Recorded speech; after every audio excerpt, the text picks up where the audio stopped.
Dalam bahasa Latin, istilah literasi disebut sebagai literatus yang artinya adalah orang yang belajar.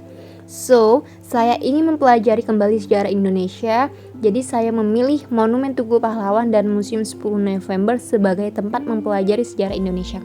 And this title is The First President and Vice President of Indonesia, Proclamation of Indonesia.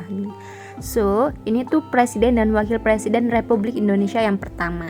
Di belakang patung Presiden dan Wakil Presiden, kita akan melihat pemandangan Monumen Tugu Pahlawannya. Lalu di sisi sebelah kiri kita akan melihat Bung Tomo Car dengan merek mobil Opel Kapita, tahun pembuatan 1956, buatan dari Jerman. Di sebelah mobil Bung Tomo terdapat Museum 10 November yang mana ketika kita masuk kita harus mendaftar melalui website terlebih dahulu. Ini kita sudah memasuki Museum 10 November.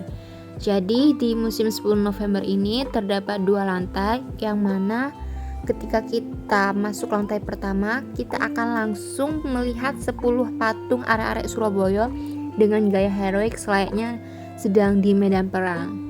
Jadi di atas 10 patung arek-arek Surabaya ini terbuka, jadi kita bisa melihatnya dari lantai 2. Di sisi lain terdapat mural yang bertulis Merdeka atau Mati.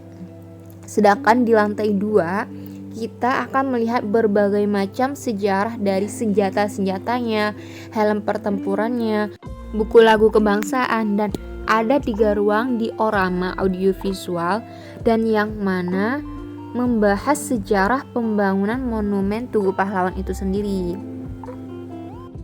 Jadi di 3 ruangan diorama audiovisual itu kita bisa memilih bahasa, berbagai macam bahasa seperti bahasa Indonesia, Inggris, bahasa Korea, bahasa Jepang, dan juga bahasa Belanda. Dan ini adalah patung miniatur rumah simpang.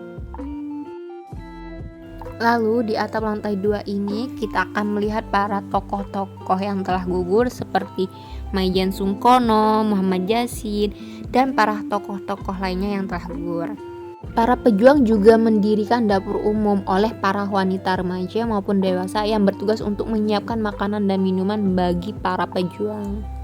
Kita sebagai warga negara Indonesia harus mempelajari dan juga mengingat para tokoh-tokoh yang telah gugur demi kemerdekaan Republik Indonesia.